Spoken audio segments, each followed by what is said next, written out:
we today discussed at some length further steps to a sustainable stabilization of the economic and monetary union, which we believe will provide us with the necessary preconditions to bring our European economic and social model to bear in a global competitive world and to be able to shape it. We have made considerable progress in the banking union. The finance ministers have laid the groundwork for this. We reaffirmed their work, and we also yesterday dealt at some length with economic policy coordination. First results we want to have on the table by October of next year. Mr. Hoyer briefed us today on the activity of the European Investment Bank. I think one can safely say that the Stability and Growth Pact is being implemented in a very intensive way through the European Investment and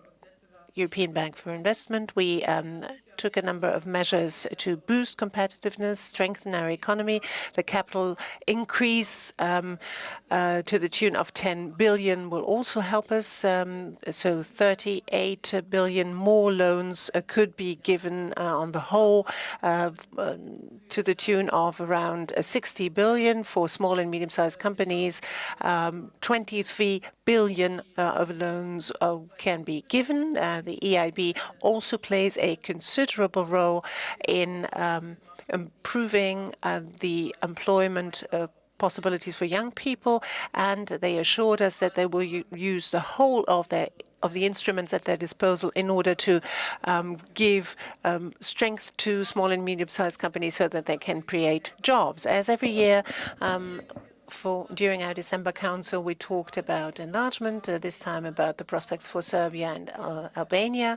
We adopted the negotiation framework. The first conference for Albania will take place in January. The report of Cathy Ashton on the 16th of December to the foreign ministers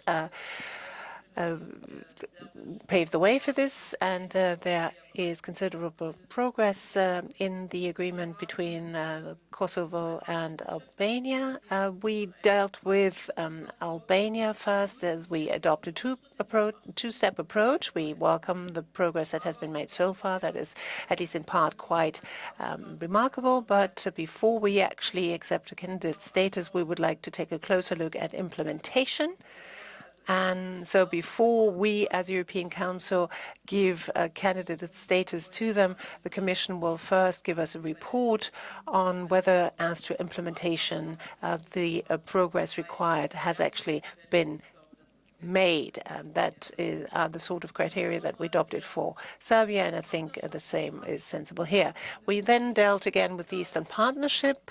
We stipulated that we said that the European Union is ready until the very latest, until the end of August, to see to it that an association agreement with Moldova and Georgia, but in particular with Moldova, is made possible. This requires a rapid procedure, but we're ready to adopt such a rapid procedure. And we had a fairly lengthy discussion on Ukraine. We keep the door open for Ukraine. We say very expressly that the association agreement that was negotiated can be signed. The people in Ukraine who so courageously have taken to the streets and demonstrate is something that fills us with great respect. It is very remarkable how many people are demonstrating that they want to be closer to the European Union within the framework of the law, on the basis of democratic processes. We enjoin the government there to allow the people such peaceful demonstrations on the basis of the law.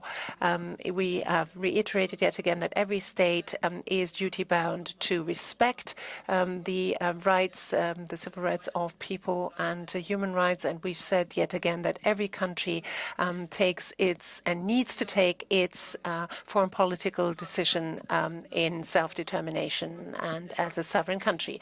We then dealt, obviously, also with the situation in Syria. The situation in Syria can be characterized as one that it has an incredible human catastrophe. We are given a fairly considerable amount of humanitarian assistance, but more needs to be happening, and we want the second Geneva conference, which will take place in January, to have as one of the results that there is a corridor for humanitarian assistance, because the help for refugees is important, but it's also very important that the people who are still in country are helped. So this was quite a busy agenda, and it is true that we look back on a year where we worked quite hard, but one that was also quite successful. If we take stock of what we've achieved this year, at the beginning of this year, we've only had sort of the plans for a banking union. Now we put down the pillars, the cornerstones of this.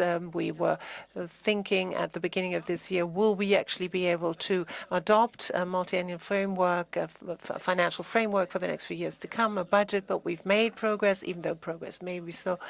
After yesterday's meeting, when we had a very lengthy discussion, I am quite optimistic that this is going to be pursued in a very consistent manner. Mr. Niklas, please.